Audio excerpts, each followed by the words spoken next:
This episode is a rebroadcast from June of 2022 and the first part of the Liberation Martial Arts primer on Palestine. For those looking for a liberatory martial arts pedagogy and curriculum, we've created Liberation Martial Arts. Thanks to Andrew Hurt, Ivor Hafkin, and AJ Rockins for signing up. You can sign up for Liberation Martial Arts through our website at southpawpod.com. This will also give you access to uncut versions of our shows without breaks or interruptions, plus early access to our bonus shows, Fighters Brew and SDS9. This is Sam. And this is Southpaw.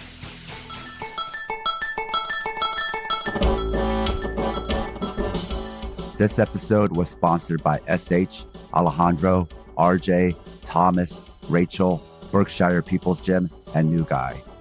Sponsors not only get a mention on every episode, but also a monthly training session with me. Sign up on Patreon.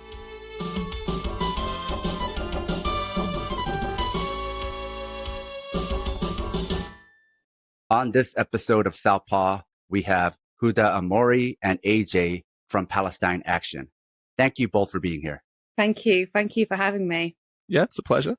So this is our first episode directly about Palestine. And since many of our listeners learn about the topics we're discussing for the first time here, I thought it would be good to give context to listeners and start chronologically by giving an explainer about the Palestine-Israel conflict, how we got to now, and why this should matter to all of us who are conscientious. So, Huda, could you give us an overview? Yeah, definitely. So my own background, I am Palestinian on my father's side. So from a British kind of context, actually, Britain in 1917 issued the Balfour Declaration, which was done by the UK Foreign Secretary at the time. And it basically called for the ethnic cleansing of the Palestinian people in order to create a Jewish homeland in historic Palestine, where the vast majority, 97% of the population, were not Jewish. So this meant that they had to be forced out, including my own family. It was actually in the early 1920s when my own great-grandfather was shot and killed by a British soldier during the British colonization of Palestine. And then we saw in some decades later, in 1948, is what we call the Nakba, which translates into English as the Great Catastrophe. And this is when Zionist militia basically forced out more than half of the indigenous population of Palestine. So that was 750,000 Palestinians were forced out of their homes. In the process, they destroyed over 500 towns and villages, attacked and murdered many Palestinian families, did violent assaults against women, men and children. And essentially after that, the remaining parts where Palestinians lived was later occupied by Israel's regime. So from then on, Palestinians are basically living under the apartheid regime of Israel. It was actually in 1967 when my own father was basically, he was a young child and he was with my aunties and uncles, and the Israeli military were basically shooting into the front window of their home. And the only way they managed to escape was by hiding under the table in their front room and then crawling out the house with just the clothes they had on their backs, basically, and no shoes on. And they had to run and hide in caves for 3 days without any humanitarian aid.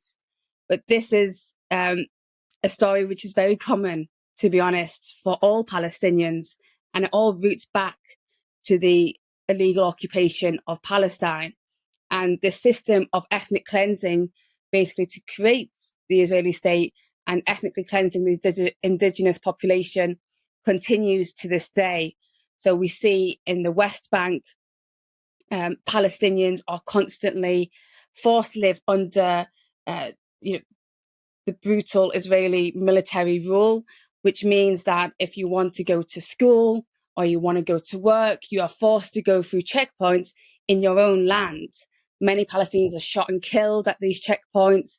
women are sometimes forced to actually give birth on these checkpoints.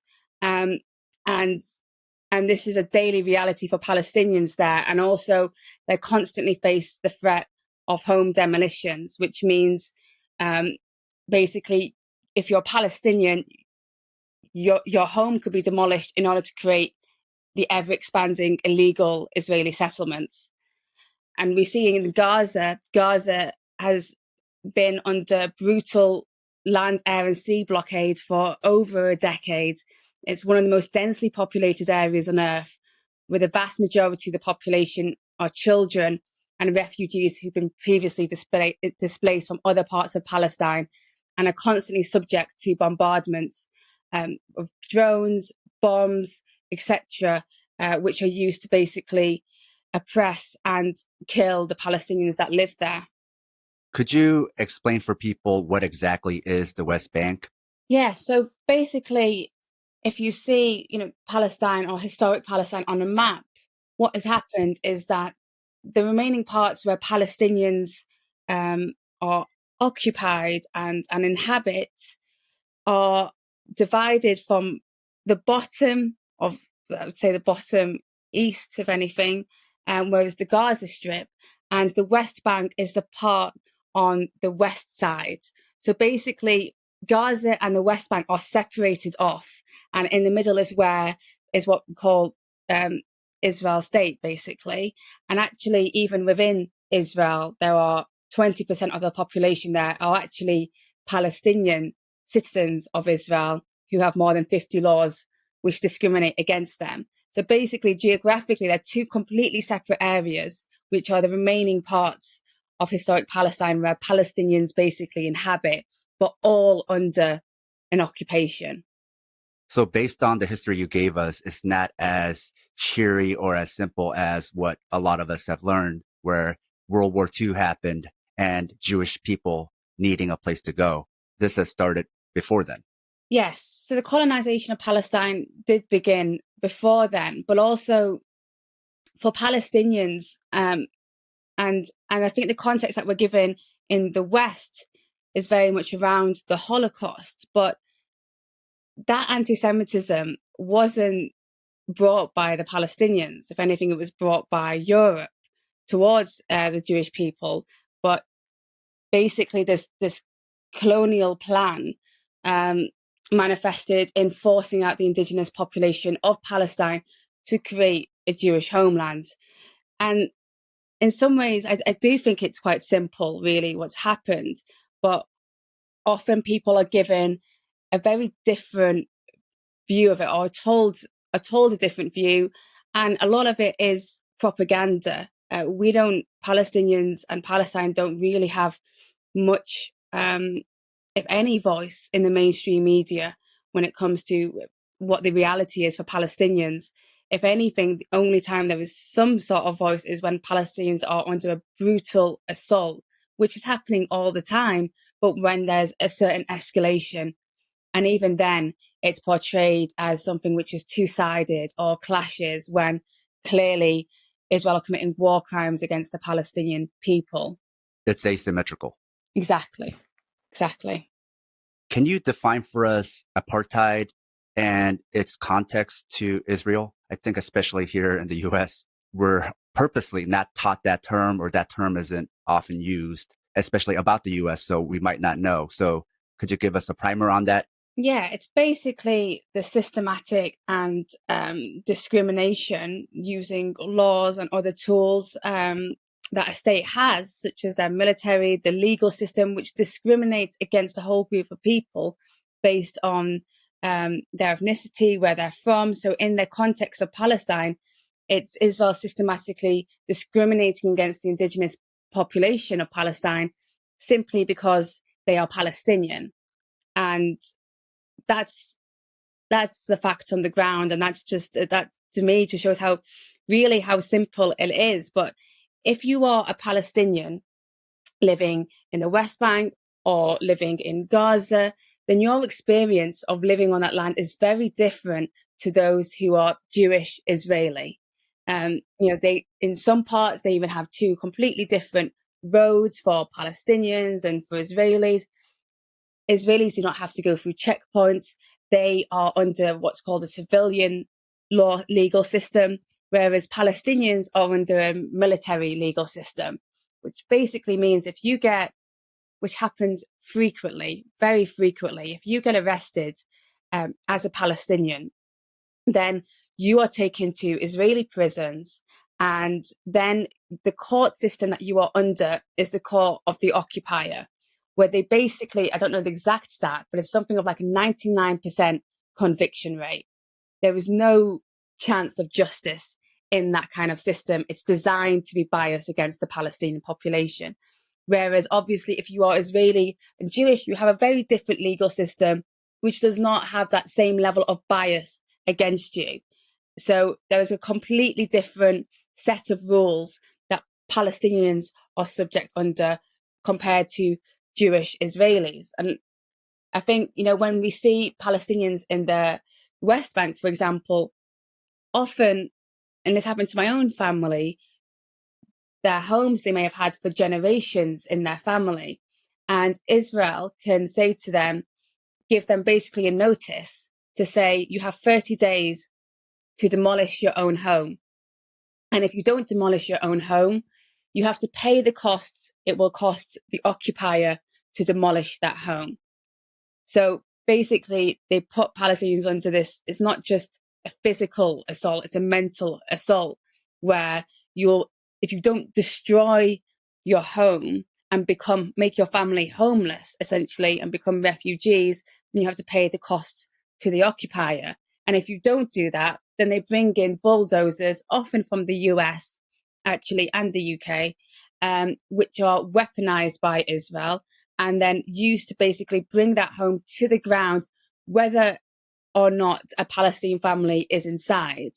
And then what happens is settlements, which are all illegal under international law, are built on top of that Palestinian home. Or sometimes you can even see a Palestinian family being dragged out of their home and they're putting in place Jewish Israeli citizens. So the contrast between how the two are treated is quite huge, and it's quite obvious, when you know the reality on the ground, that there really is no better word to describe it than apartheid. So it's not just an injury. It's like an injury on top of injury on top of injury. Yeah, exactly. Palestine's been going through this for over 74 years now, and it is a daily reality. Whichever part you live in, whether you're in Palestine or outside of Palestine, and you're denied, your right to return home. I cannot go to Palestine as a Palestinian, but any Jewish person anywhere has the right to go and visit, and they call it the birthright. Whereas me as a Palestinian, I don't have a right.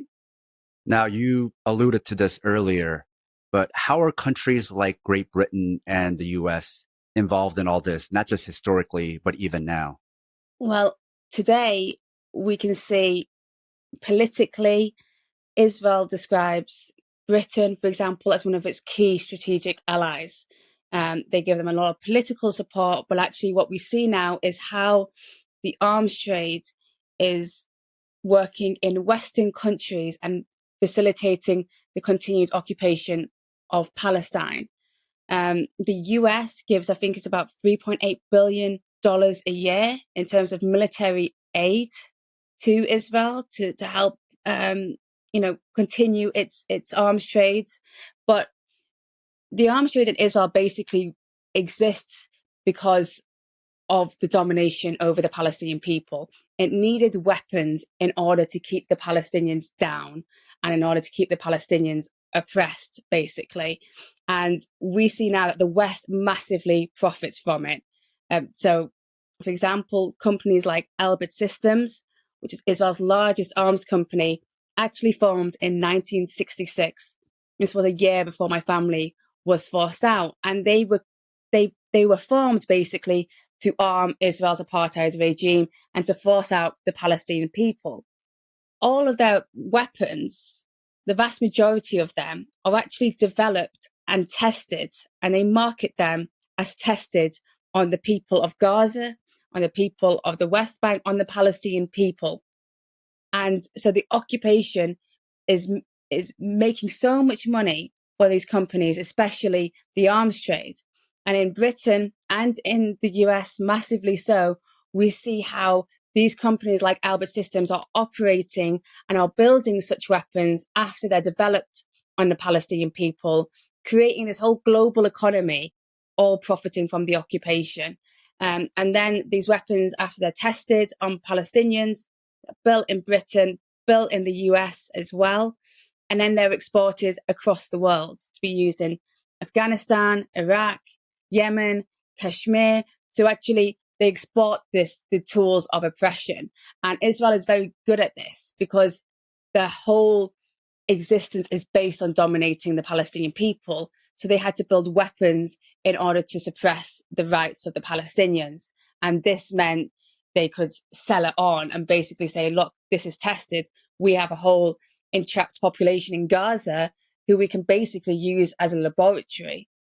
No other country has that. And they make so much money off it. And other countries, as a result, that support Israel also make money off the occupation. And so that's what we see today massively, is that the West continues to support profiteering basically from the oppression of the Palestinian people. So the occupation then is used as a marketing tool. Exactly. So along with Elbit Systems, there's also a company called KBR. Yes. So KBR actually work in tandem with Elbit Systems. And KBR, I believe they made over $40 billion in contracts over the US and Britain's invasion of Iraq. So I think they were the main company who profited the most, basically, from the invasion of Iraq, and also in Afghanistan as well. And this is another company, and this is actually a US company. They also operate in Britain, and they work in tandem with Elbit Systems. So you can see how, these war criminals, basically, and these arms companies who literally only have an industry because there is people that they would like to oppress and kill, basically. And as long as you have war, apartheid, and oppression and occupation of places, then these companies will continue to thrive and fuel it. And actually, the continuation of allowing these companies to operate means that more people will die as a result. It's as simple as that, really. As long as they operate, there are people who are alive today who might not be tomorrow. Then these arms dealers, they're not even rivals. They're interconnected and colluding in this. Yeah. I mean, like any industry, there is some level of competition, but actually most of them may compete with each other in certain ways, like compete for certain contracts, but actually how they often operate is when they want to gain a government contract, they will band together to create a really good portfolio to show and fulfill that contract. So often they are working together, as you said. And this isn't just arms manufacturers. This reminds me of like what a lot of, especially US companies, what they did in Latin America or in the global South, where they worked together to take over these countries. Yeah. I mean, they have a common goal, and actually they need each other to keep their industry alive and thriving. They need to work together. And, most weapons out there aren't built in just one place. They have so many different components. I think like one fighter jet could have, for example, over 100 different components, many of which are built by different companies or different subsidiaries in different parts of the world to come together and make this weapon. And that's how, they're all profiting and gaining from each other and from the occupation of Palestine, the invasion of Iraq, Afghanistan, and in other places as well. So none of them want the independence of a country they profit from. It makes sense that they're constantly subjugated. Yes, exactly. They all have a common goal.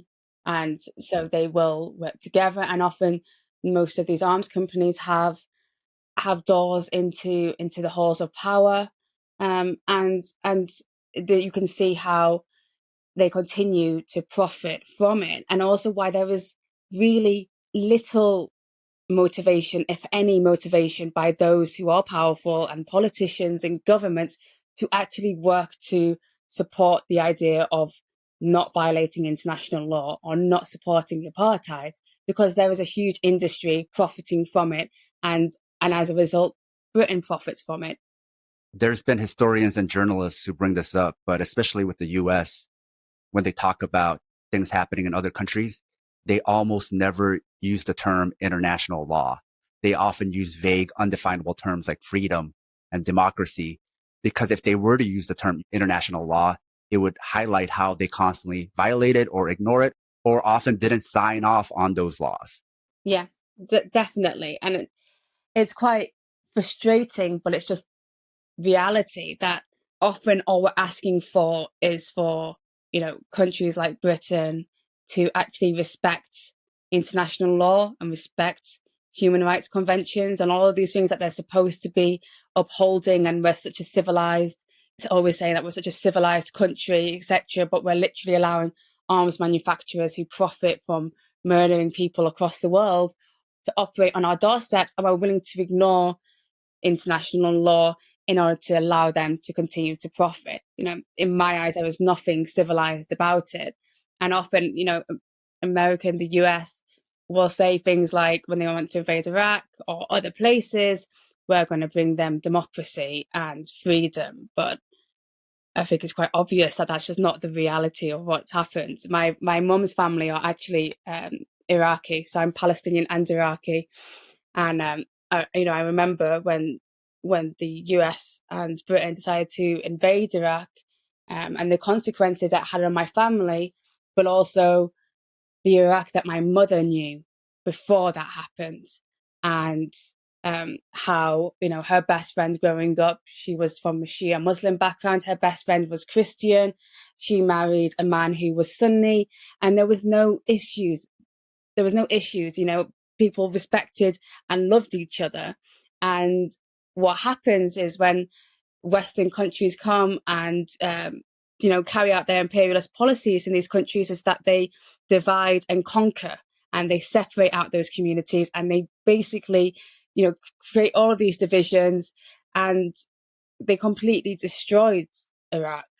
And again, the connections to Palestine and these other issues are very real, and companies like Elbit actually make that connection very obvious.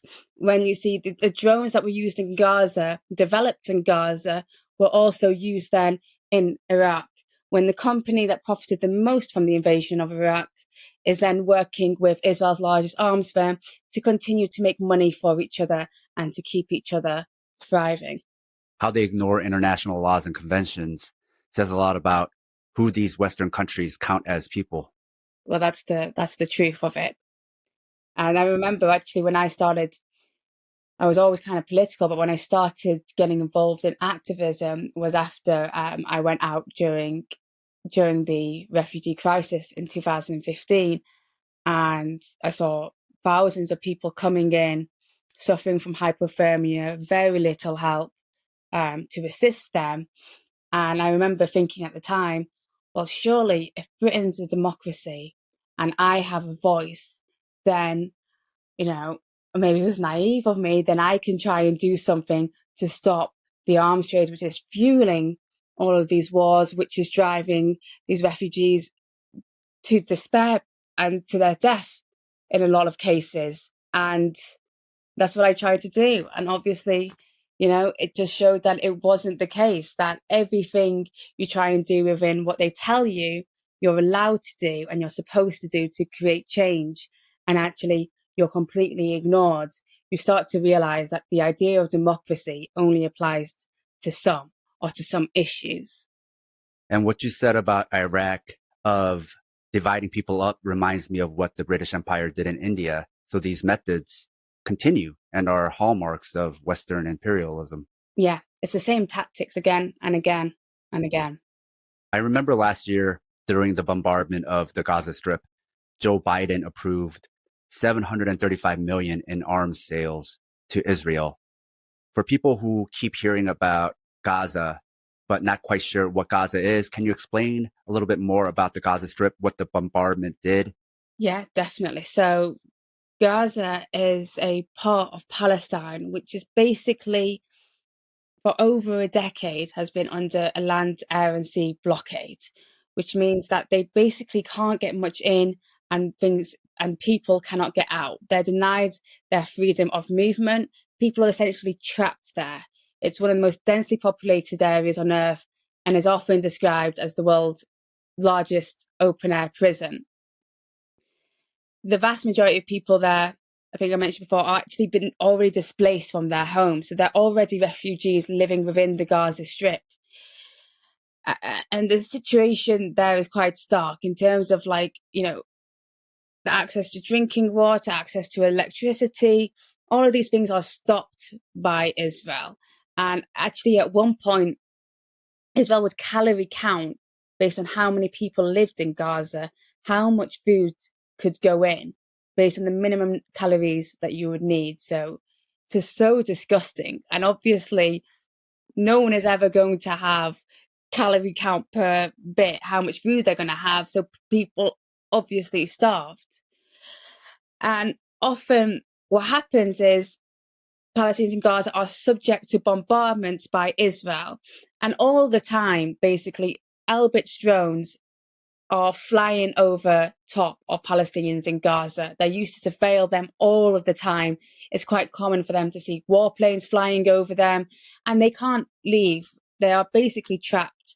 And in certain points in time, there will be bombardments of Gaza by Israel, where literally, they just send missiles and bombs in, often killing numerous families and destroying, Palestinian communities, destroying hospitals, the only power plant they have, destroying offices of media, like, for example, Al Jazeera, and I think it was the Associated Press office, was literally targeted and crumbled to the ground whilst live on TV, whilst an Al Jazeera report was live on TV.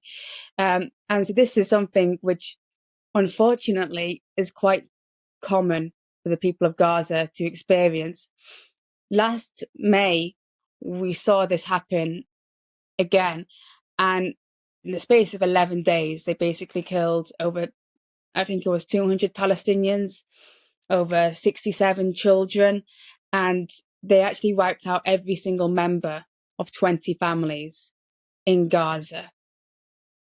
And what Elbit did at that time was they actually used swarms of drones. For the very first time, we saw this in the world. And they were actually artificial intelligence swarms of drones. Rather than a single drone operated by a single person, it would be multiple drones basically flying overhead, and would only require one person basically behind a computer screen hundreds of miles away from actually the situation on the ground, which was conducting a lot of these attacks.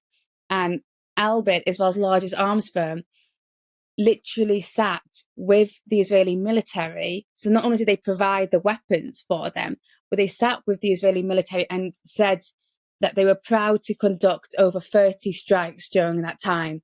So they're sitting in the, whatever you want to call it, their war room, and planning who to kill.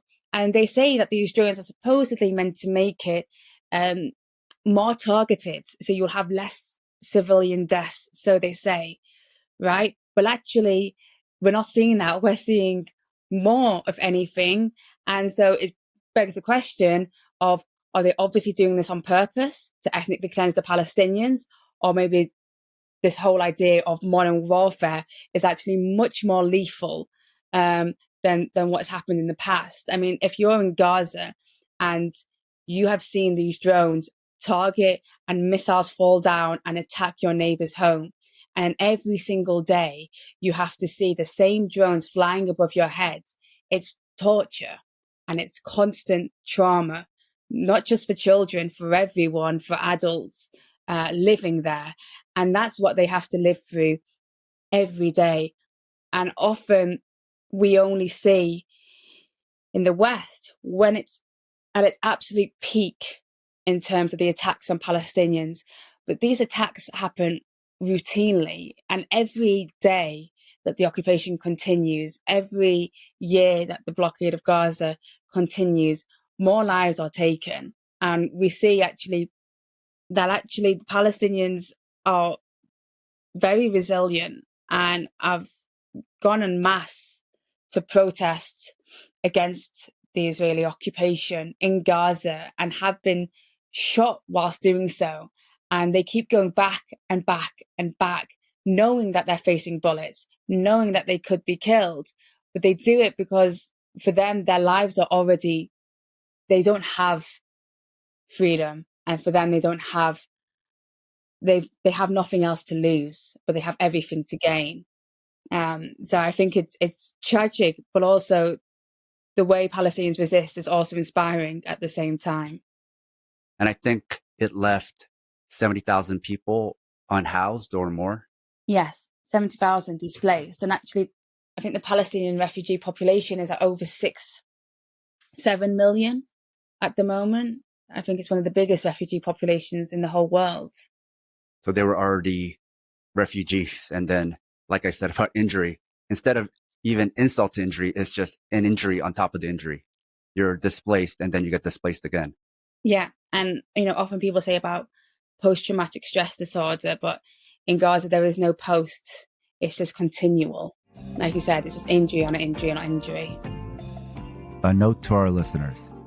If you love the Southpaw Project, please support us and help us get paid for our labor by financially supporting us on Patreon. This will give you access to exclusive bonus content, like early releases of Southpaw Deep Space Nine, our fictional narrative podcast, Fighters Brew, break-free versions of our shows without interruptions like you're hearing now, bonus articles, Fighters Brew transcripts with extra content, Liberation Martial Arts Online, as well as our private chat group on Discord. You can also make one-time donations at Ko-Fi or show your solidarity by wearing our swag. You can find all pertinent links at southpawpod.com. Now, while all of this was happening, can you tell us about Joe Biden approving $735 million in arms sales and what the point of that was and why he would do it during such a time of devastation? To be honest, I think every US administration has supported Israel's apartheid regime. It's very similar to Britain. And actually, the US have assisted the occupation of Palestine, just like Britain, since the very, very beginning. They don't have a moral compass when it comes to Palestinians or when it comes to a lot of people who aren't white across the world, basically. So that was just another show, I believe, of showing that the US will always stand by Israel no matter what they do, no matter what happens. We've had so many war crimes committed and things that you can point to and say, this is a war crime, maybe we should stop supporting them. But it doesn't affect them. And I think that's why, just as Joe Biden, to be honest, I lost track of how many and which politicians have stabbed the Palestinian people in the back or in the front, to be honest, because they were never really on side. But it's not going to change through the political system or through those in power. And Joe Biden is no exception. Just like George Bush, Barack Obama, they all might be slightly more liberal in certain ways. But when it comes to imperialism and when it comes to the Palestinians and the Iraqis and people across the world, it really makes no difference because they all are the same in that sense. When you look at it from the oppressed people across the world's point of view, it doesn't surprise me, but it's obviously disgusting. So to your point, then, Israel probably didn't even need more arms or even more money. It's probably a sign then to say, hey, we're standing in solidarity with Israel and the occupation. Exactly. And politically, this is it's not even just about the financial aspect of it, like you said. It's about the political aspect, and to show that they still have American support, no matter what they've done to Palestinians in Gaza, that you're still going to have this support from the international governments, and the US is obviously a crucial one. And so politically, that keeps, it's a nod to say to Israel, keep going with your apartheid regime. We're not going to stop you. Now, you also raised an important point about technology, how technology is used as basically propaganda to sanitize war and occupation and make it seem more, quote unquote, humane. Yes, definitely. So, so we are told often that, modern warfare, these are things like drones which have come across, and how they try and sell it to the public is that, we can be more targeted in our killing. It means that basically, if you are the oppressor, then there is really no risk for you.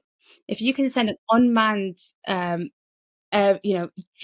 and that can drop a bomb over the people of Gaza, then there is zero risk, but there is every risk for the person on the other side of that. So for some, it works great for them.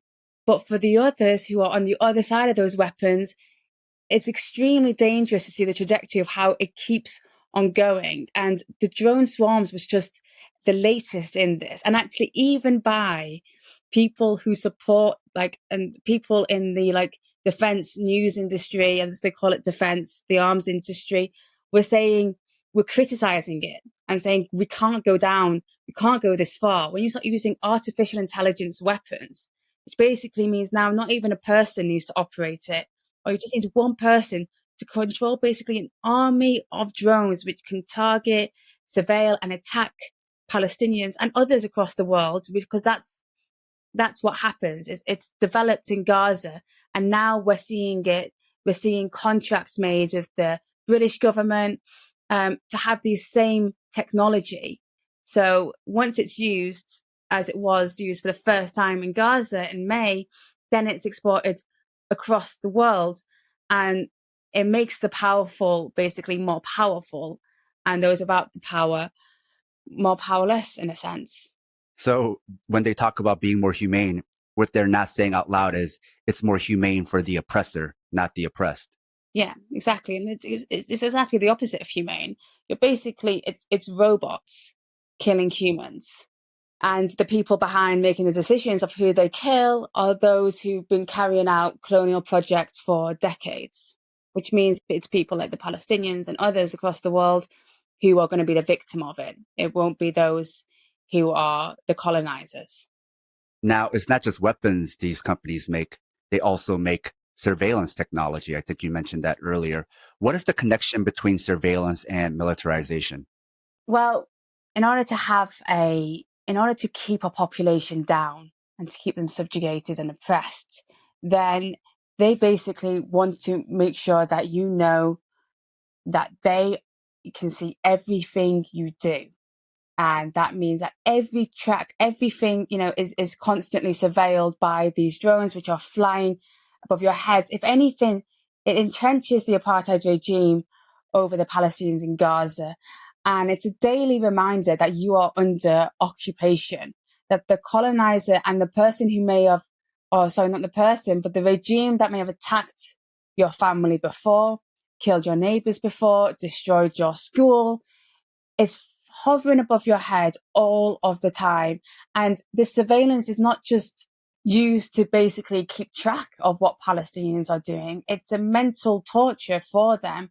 And also it means that they can target Palestinians whenever they like using these drones. Often they target families. So even though they say that they're surveilling and they are aware of what's happening in these towns where Palestinians are living in, actually the targets and the victims often end up being Palestinian families. And we see it that the surveillance that is used, we see it in the checkpoints as well, that they're using biometric data more and more. And it's becoming much more advanced surveillance technology, facial recognition. Every movement you can do can be tracked by the occupier and used against you whenever they like, basically. They actually it's the surveillance as well that many companies in Israel are also providing to places like Britain. And we know for a fact that, Britain is heavily surveilled, but also to places like America. So again, it keeps the powerful more powerful, and normal people basically are under that constantly. So the colonizer always talks about protecting the world from Big Brother when they are Big Brother. They are Big Brother, 100%. And I think it's becoming more and more obvious to actually people everywhere that this is a rising issue, and it's already there. It's literally, for Palestinians, it's part of the reality. The occupation, as I mentioned before, it needed to surveil, it needed to attack, and it needed to massacre and ethnically cleanse the Palestinian population. So all of these technologies were used and created and developed from that. But this is stuff that's being used everywhere. And as you say, it is for the colonizers, or in places like Britain, for example, it's for the establishment to maintain power over the normal people in that country. And as long as we allow it to happen in one place, I think with all of these things, when it comes to the drone technology, the warfare, surveillance, and the colonization of Palestine, is once it is allowed to thrive in one place, like it is so clearly in Palestine, then it is a matter of time before the same technology is exported and used across the world, mainly against other colonized people. But also we see how the same technology is used in places like Britain against refugees, for example. The same drones which are tested on Palestine are used to stop refugees from seeking safety in Britain. So the same company who profits from driving people out of their homes actually then profits from trying to stop those same people from seeking safety. And that's why we have to, for us in Palestine Action, so it's so crucial that from where we are, that we act, because it is so close to home. And these companies and the weapons that are made to kill Palestinians and to kill other people across the world are never built in front of the people that they will kill.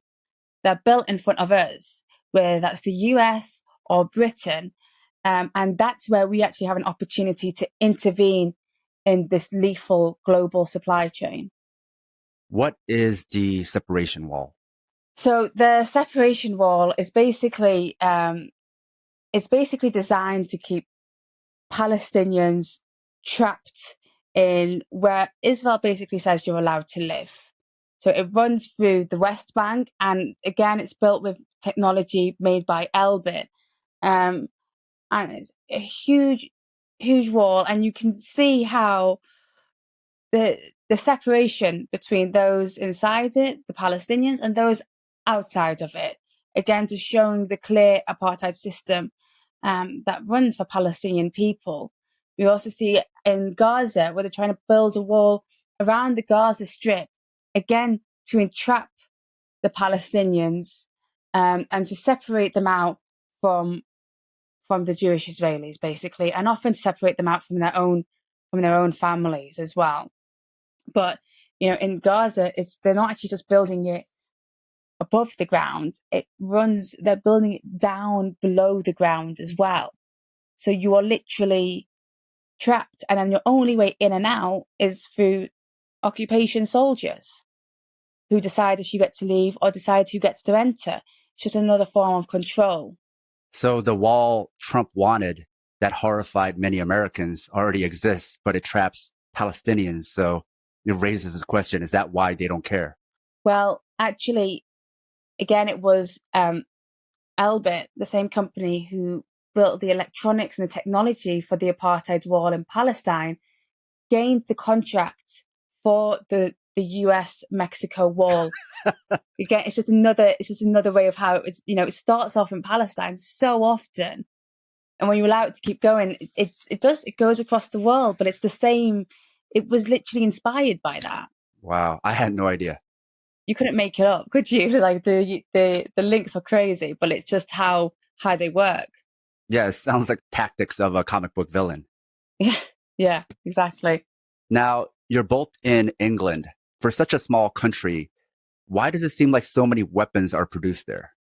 Yeah, so essentially, I believe that basically Britain decided it needed a role to fill after it lost its place as hegemon. Like once the US like firmly established itself to be like the new global empire, the new thing that's in charge of the entire world, that gets to police the entire world, that gets to decide who's able to make what decisions. Uh, Britain realized after having so much success with, say, using armed militias like it did in the United States, like it did in Israel, to take over these indigenous populations and take control of these lands, that they could essentially, well, if we're not going to be the ones on top anymore, we can find profit being the middleman. We can find profit being the developers.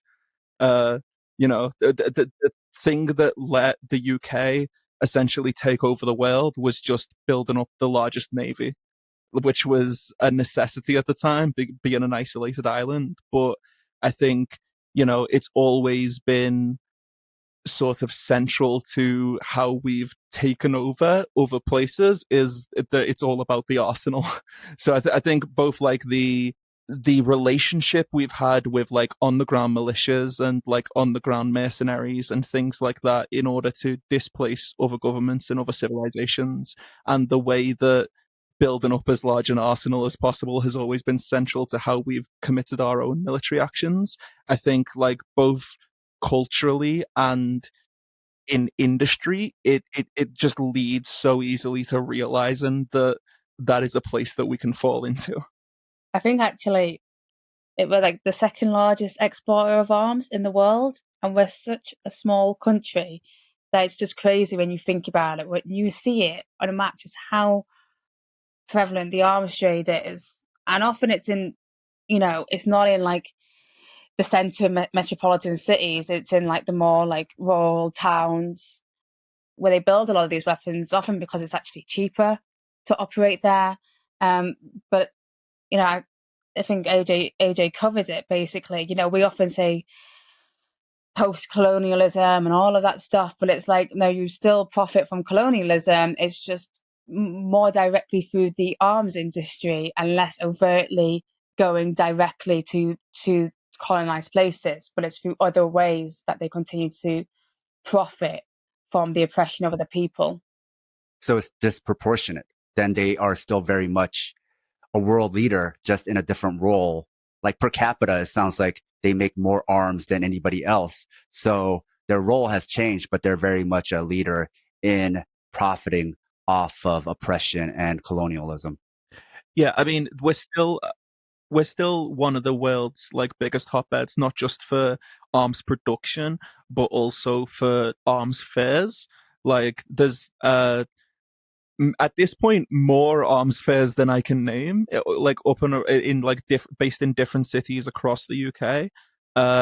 And at these arms fairs, you'll have private corporations, you'll have different police forces, you'll have different military groups, you'll have different mercenary groups, all coming together, often in line to purchase weapons which they will theoretically be using on each other in their own conflicts, but in practice are actually almost always used on, like, say if it's bought by a specific nation or a specific branch of a government, then it's more likely that whatever they're purchasing is going to be used on their own citizens than someone else's. Obviously, when it comes to like an occupied state, who counts as being your own citizen is up for question, or at least you want it to be. But all these places, all these different groups who seemingly have conflicting interests come together in this country and, hang out and talk shop and buy what they can and take that home, and they all contribute to this global policing, to this global market, which all comes out of the experimental laboratory of Palestine. Can you tell us about Palestine Action? Yeah, so Palestine Action is a direct action network.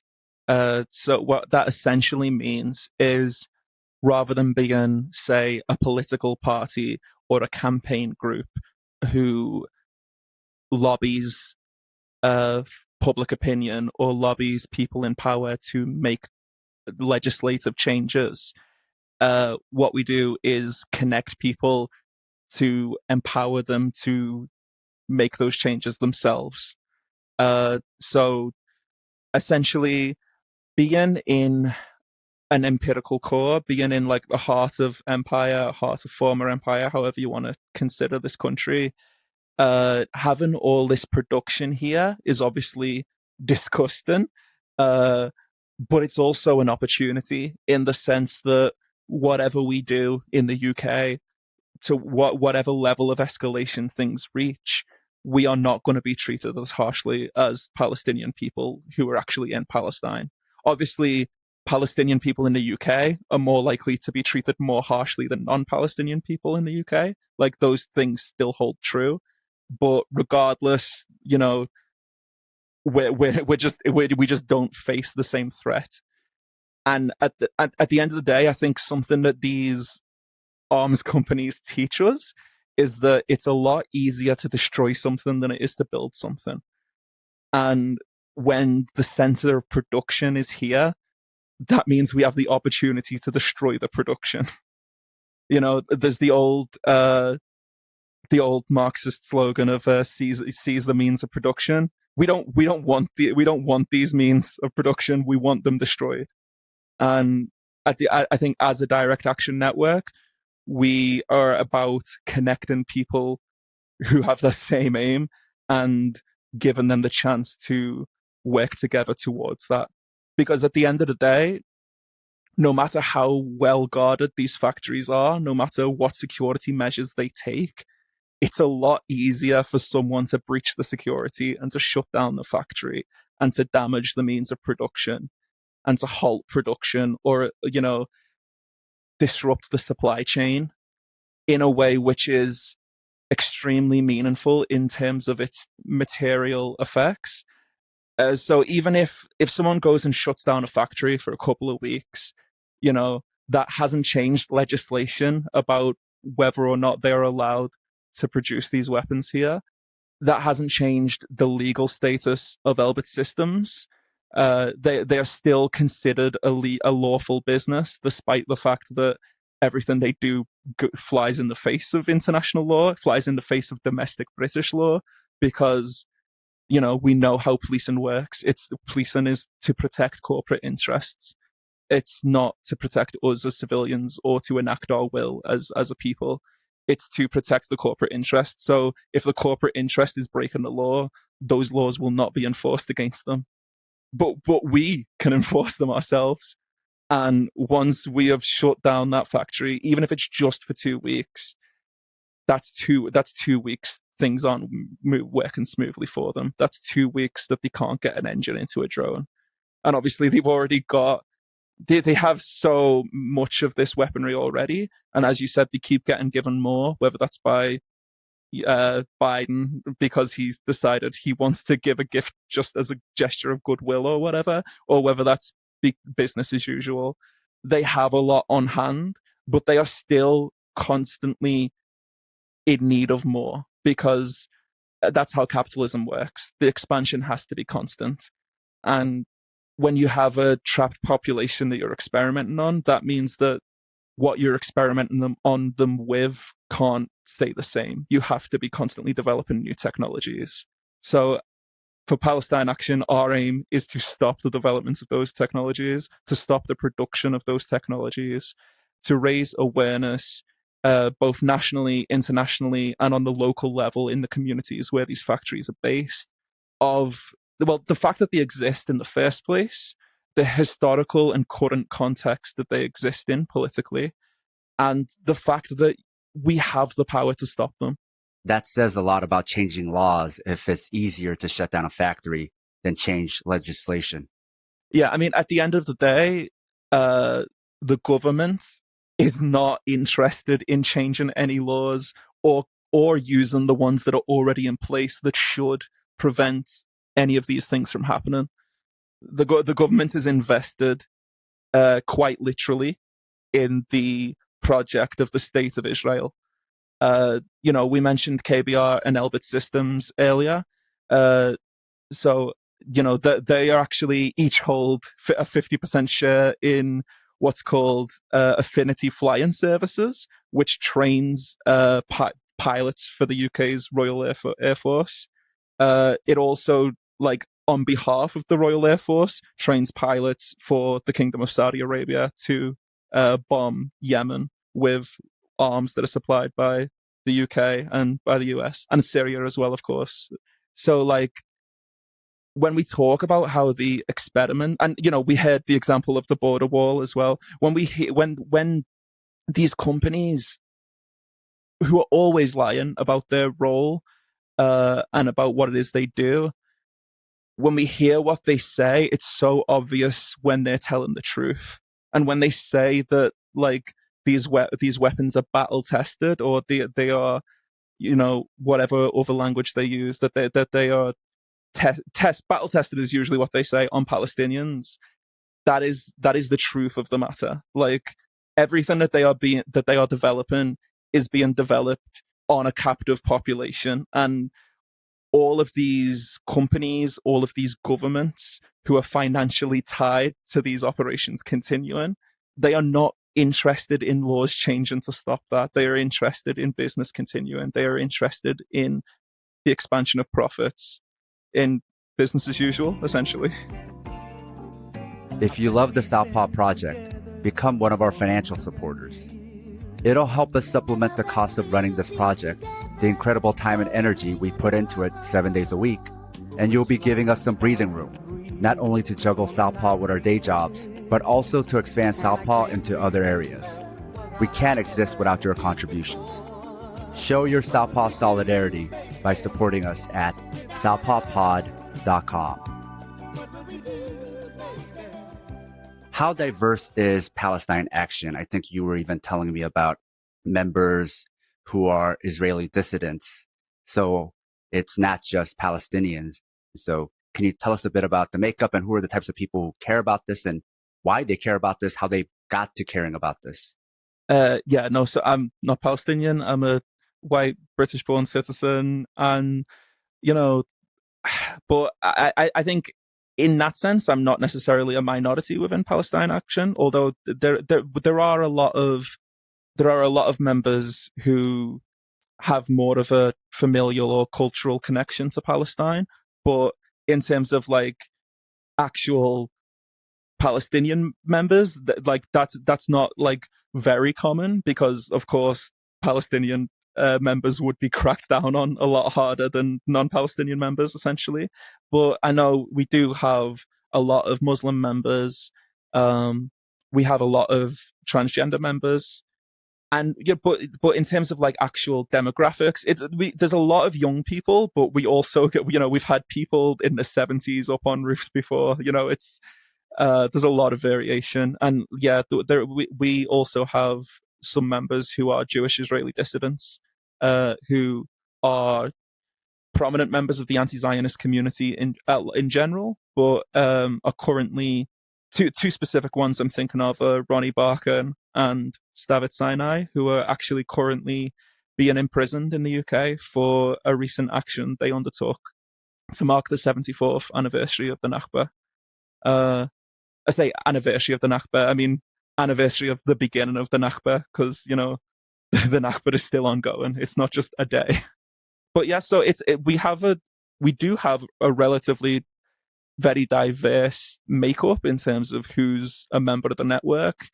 But I think the thing that, unites us is essentially that whether or not we are ourselves part of an oppressed group, the oppression of the Palestinians is so stark and so obvious as soon as you see it. As soon as you begin to see it, you only see more and more.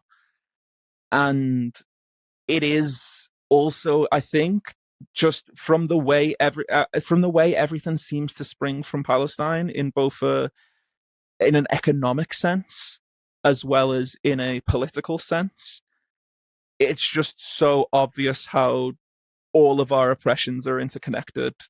I think it's so obvious, and it's also just, you know, it's a basic model issue. It's a very basic model issue. Like we can get into the history and the economics of it all, because they are very important and, you know, should be discussed. But at the end of the day, you just have to see the suffering, and, you know, for a lot of people, that's enough. That's enough to spare action. I think a lot of people get involved in Palestine Action. I know this is true for me, basically because they have seen the other actions are taking place. And, you know, that's part of the beauty of direct action. The same way that anything Elbit Systems or anything the Israeli government or whatever do in Palestine, it never just serves one purpose. You know, if they are doing something brutally oppressive to the Palestinians, that serves the purpose of both suppressing that population and developing the systems of oppression to then sell to other people and to work as proof of concept for marketing. You know, it's at least three things. There are always multiple purposes being served. And I think for direct action, it's the same thing. You know, as I said earlier, we have the power to shut down these factories, but also we have the power to show other people that they have the power. And so I think a lot of people get involved from seeing actions other members have done. And usually that is enough to spur them into action as well, because they see that other people are doing it and they realize, why aren't I doing the same? Now, I've seen the recent war with Ukraine being used as an excuse for social media platforms to cast a wide net and go after Palestinian activists or anyone supporting Palestine in general. I haven't seen this many bans among my friends basically ever. Have things also been more difficult for Palestine Action as well lately? To answer the question directly and to not go off about the Ukraine and how that's affected conversations around Palestine, I think, yes, things have been more difficult for us lately in terms of the specific reaction we've got from the police and the courts recently. There is currently what we've called a crackdown on us that is very apparent after the action that I mentioned earlier on 74th anniversary at the beginning of the Nakba. So that was the 15th of May this year. The actionists who were arrested were not treated the way actionists who are usually treated when they're arrested. You know, quite often in the UK, police are theoretically they're allowed to hold you for up to 24 hours, at which point they either have to charge you or release you. In the past, sometimes groups have been held for 23 and a half hours before they were released, and that has been considered a long time. So they can apply for extensions, which mean that they're allowed to hold you longer. But this isn't supposed to happen outside of major cases, and it doesn't happen very often. But after this action on the 15th, there was an extension applied for to essentially mean that the police could hold the activists up to 36 hours rather than just 24. And then that 36 hours came up at like 2 a.m. on the Tuesday morning after the action had took place on the Sunday, and they were still held, which essentially at that point meant that they automatically became the problem of the Crown Prosecution Service and they had to go to court. When they were at court, 6 out of the 9 activists were granted bail, which is usually we're granted bail most of the time at the police station before it even makes it to the court, because in the UK, police bail and court bail are very different things in terms of legal weight and in terms of what they can demand of you. But the Crown Prosecution Service essentially appealed all bail granted. Because there were 9 activists, the hearings were done in sets of 3.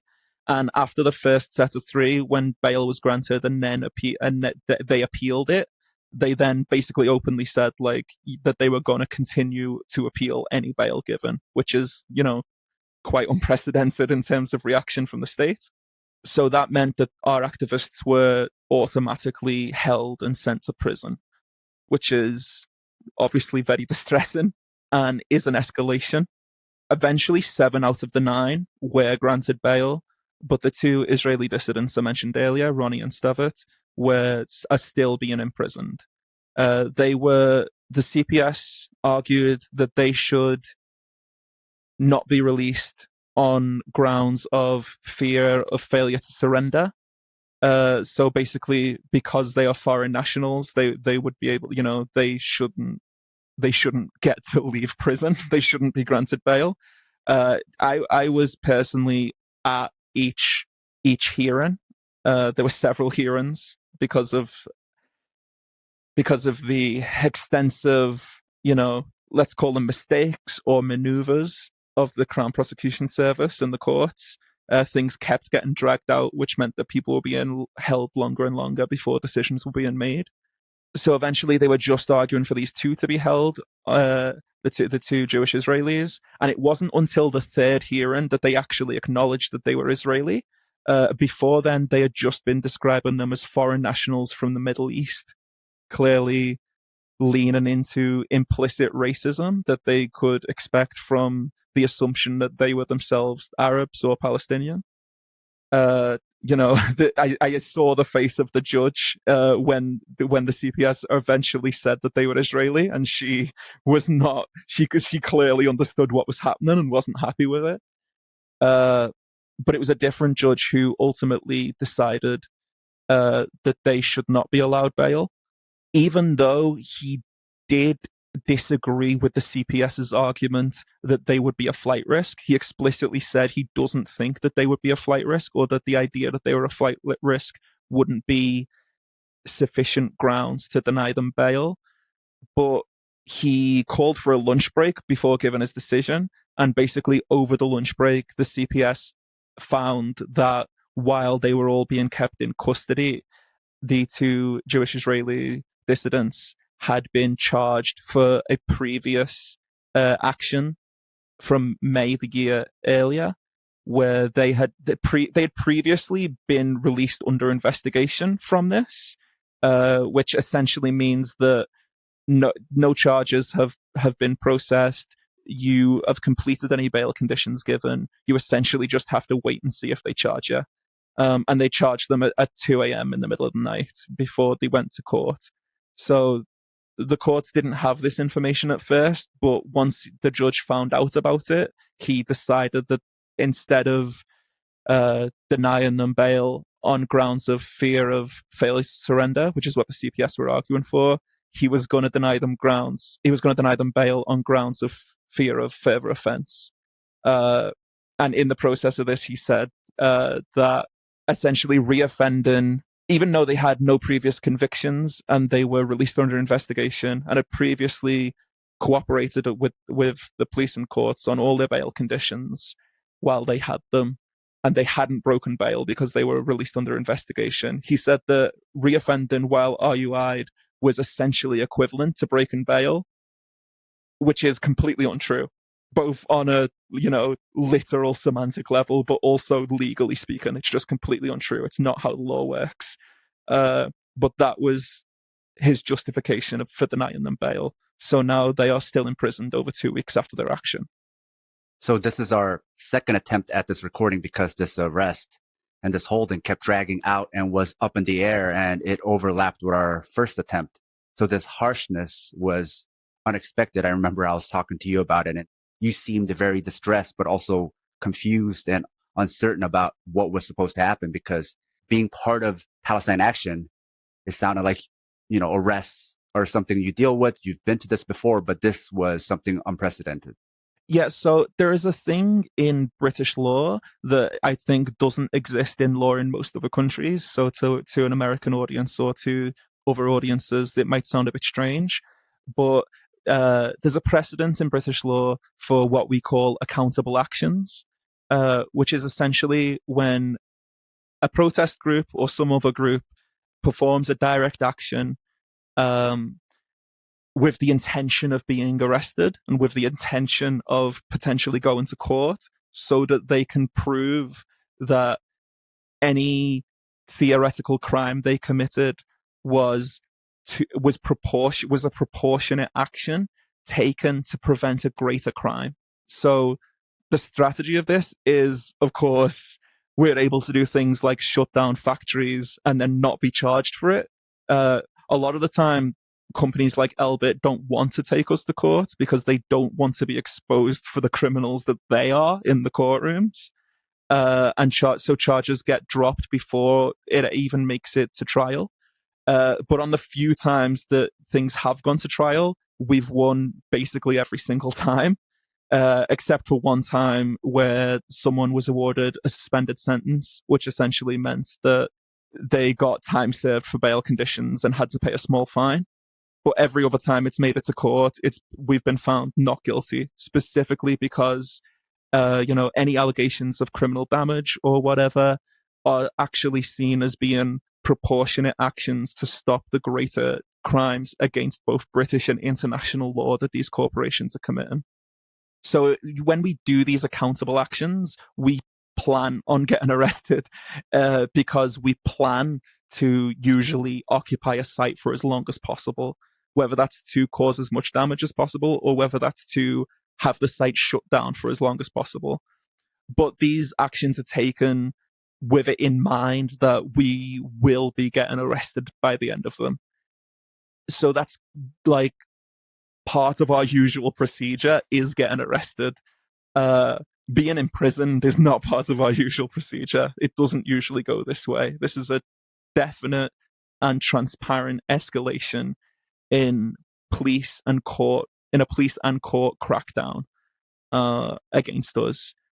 And whether or not that's targeted because of the high profile of these two particular anti-Zionist activists, or whether that's targeted just because of the humiliation of having your headquarters occupied. Because the site that they attacked on Nakba Day was one of the HQ sites of Elbit Systems UK. They have two UK headquarters. One is an office building in London, and this one in Bristol, where this action took place, is partially an office and partially a factory. It does seem like it's ramping up because after the assassination of journalist Shireen Abu Akleh and the assault of her funeral, there have been bans on pro-Palestinian protests in Germany and France. Can either of you tell us if that's spread to where you are and if it seems like it's part of an overall clampdown of pro-Palestinian movements? Yeah, definitely. So just to follow up on what's already been said, we've been taking direct action against Elbit for over a year and a half and cost them tens of millions of pounds in losses, and already forced one of their key factories in the north of England to shut down permanently. So they really don't like us. And the state, as a result, who try and protect these arms companies, also don't like us.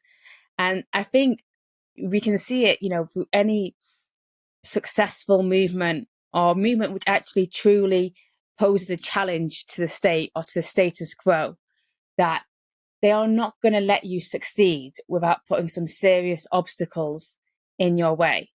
And the closer and the more disruption we cause for Elbit, and the more we grow, because also ahead of this action on Nakba Day, we have had, for us, probably an unprecedented level of people joining Palestine Action and willing to risk their liberty to take direct action to shut Elbit down, basically.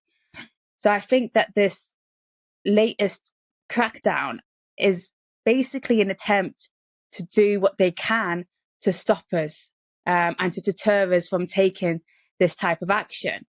And, we know that this is basically when they crack down is when they're acting out of desperation to basically keep Israel's arms industry running rampant in Britain. And we're just not going to allow that to happen. And this is just the latest attempt to basically escalated attempt to try and deter people from taking this type of action, But actually, with all of these things, with the crackdown in Germany, where they literally were just protesting, right? They were protesting in solidarity with the Palestinian people, 74 years since the Nakba began, and they were banned from protesting, and they did it anyway, and they were arrested as a result. But the more repressive that they are internationally in order to stop solidarity with Palestine, I think, we are at a crucial point in history. And I think we're at a crucial time where we either fight through, and we're probably going to face a lot of, unwelcome repression by states internationally to do so. But if we don't, then the apartheid regime is just going to go stronger, and Palestine is not going to exist. That's the situation in Palestine. It's shrinking every day because more and more land is being taken. So we are literally in the middle, of the fight for Palestinian liberation. And this is really a key point in time where not only, Palestinians have been resisting this for 74 years, but the way that apartheid is globalized, as we talked before about the arms trade being globalized, it means that it also requires people internationally to act with that same urgency. To be honest, campaigning for Palestine, before Palestine Action, we had obstacles in every way. If I wanted an institution like my own university to not invest in such companies, despite the fact that they've already got rules that they can't invest in these type of companies, it was so extremely difficult because the level of support for Israeli apartheid on an institutional and establishment level is so high, but actually the level of support on the grassroots is much bigger. And I think when those people start to act more directly and with more urgency, more unapologetically, that, we're no longer going to, whether it's being in Berlin, seek permission from the authorities to just protest, or we're not going to beg, the British government, who has been part of enabling Israel's regime for over 100 years. They've been enabling the colonization of Palestine. There really is, and I've begged as well. I have done it. I have lobbied over 70 MPs for an arms embargo. I did everything that they tell you you're supposed to do, and I was ignored. And we're no longer willing to accept that. People's lives are at stake. People's freedom are at stake. And if we want to live in a world different to the one which allows such injustice to happen, then it requires sacrifice, unfortunately. And it's not just for those who are directly at the receiving end of oppression and of the oppressors, to have to live through that. And they don't have a choice. If you're Palestinian, you're on the front line, whether you choose to be or whether you choose not to be. You don't have a choice in that. But for us internationally, we have a choice to step up and put ourselves and offering our freedom and our liberty on the line in order to change this situation. And we've seen it in history. This is how things change. It takes stepping out of your comfort zone, and it takes something drastic. And I don't think shutting down factories that produce weapons before they kill people is a drastic measure, but to the state, maybe it is. But whatever their opinion is, we're not going to stop. We're not stopping until Elbit stops, until the Nakba stops. And we're not the ones forcing ourselves into that position. We've been forced into that position because of the way that the powerful and the establishment has been profiting from the oppressed for so long. And actually, to a certain extent, we don't really have a choice. When there's such injustice, people have to act. And for us, we continue to fight, and we continue to be inspired by those on the front line in Palestine. And, hopefully one day we don't have to fight anymore. And there's a term you used, Nakba. The Nakba is what happened in 1948. And that system of ethnic cleansing didn't stop in 1948. It continues to this day, which means more and more Palestinians are bombarded by Israel's bombs, or have their homes demolished, and are forced out of their homeland in order to expand Israel's apartheid state, basically. And that continues to this day. And that's when, we say in Palestine Action, our actions won't stop until the Nakba does, because it's ongoing. To your point, just before we began recording, we saw even more violence against Palestinians in East Jerusalem during an ultra-nationalist march. It's basically nonstop, like you said. There's no post-trauma, just continuous trauma. But for the audience, could you tell us about what happened there and how it's part of an overall longer program? Yeah. So basically what we saw yesterday was Zionists, so Israelis basically going out with Israeli flags and basically chanting "Death to Arabs," saying that they were basically glad Shireen Abu Akleh, who was a Palestinian journalist, Al Jazeera journalist, was killed. They were saying insults that I don't really want to repeat about the Palestinian people. And, there were thousands of them attacking Palestinian women. And this is when they go out and essentially demonstrate what they believe in, which is a fascist apartheid state. And this is, as you said, it's nothing new. We see this every year that they do this, and there's other marches carried out by settlers at other points as well, which are basically the essence is the same. They fly their Israeli flags, they chant "Death to Arabs," they attack Palestinians, and they're permitted to do this as well, obviously, by the Israeli police and the Israeli military, because it's in line with their aims and their objectives, which is to continue their apartheid system over the Palestinians. But like you said, this happens all the time. I feel like if I switch off for a day and I check what's happened, something else is happening. We can't ignore it, especially not just me as someone who's got Palestinian background, but for those of us, and I have privilege, I was born in Britain, right? Like I do have massive privilege compared to my family in Iraq and other places in the world. And I chose, like many others, like AJ and other people in Palestine Action and other groups, to use that privilege to actually take direct action against companies like Elbit. But for all of us, in the imperial core, we have got privilege, and which is often built on the backs of the oppression of other people. And to show international solidarity and to show solidarity with the oppressed, it requires us with that privilege to act in solidarity with those who are oppressed in Palestine and other parts of the world as well, and indigenous communities across the world who are facing similar oppression. I had to keep updating my notes in the prep for this talk because new things kept happening like daily on the run up to this appointment. And it really is, to your point, nonstop.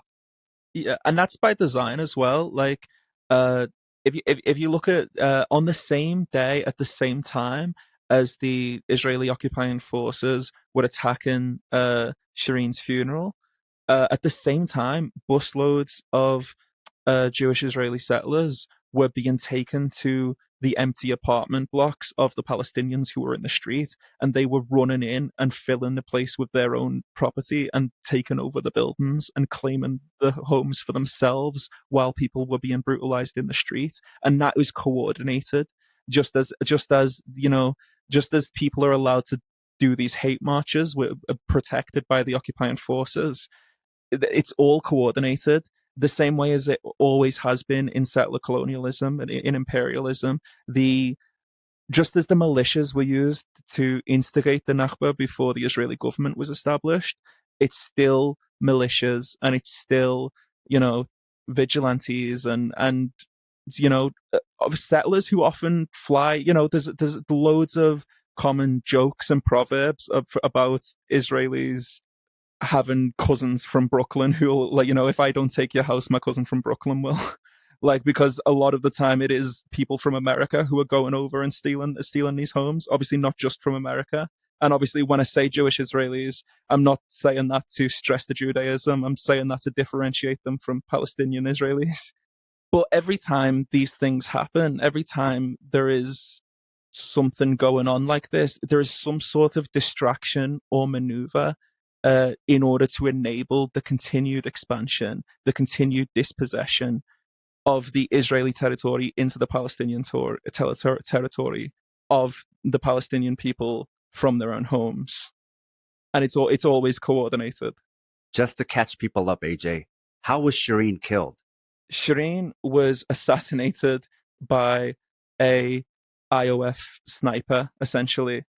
So the snipers themselves are a specific lens that we can look at the occupation through, because of the way that the snipers themselves existing is a way it should prevent British arms companies from being granted licenses in the first place to export or to sell to Israel, because if there is any chance that a British weapon can be used in an oppressive way, then just a chance, not even guaranteed, that alone is supposed to be enough to stop them from being granted a license.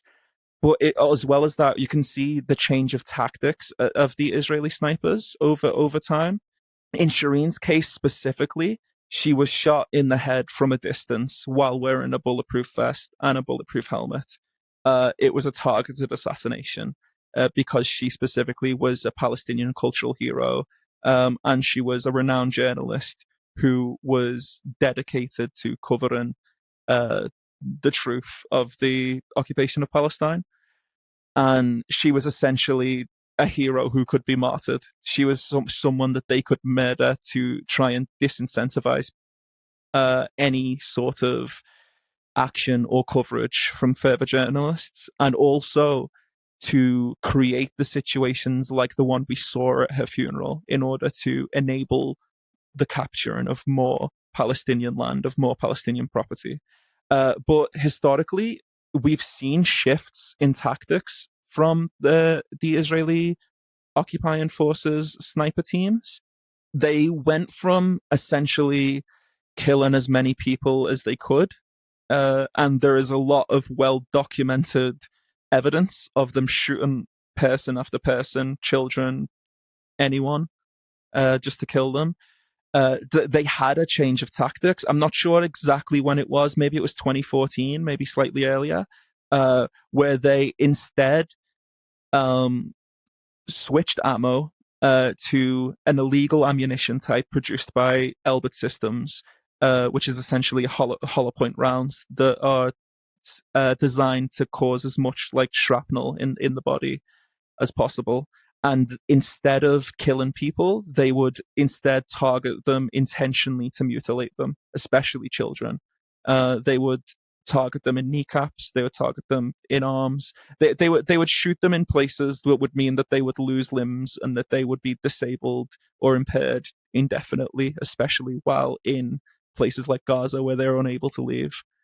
And the tactic for this was essentially, if you kill a Palestinian, that's just one dead Palestinian. If you maim a Palestinian, then for the rest of their life, they are a drain on resources of the community.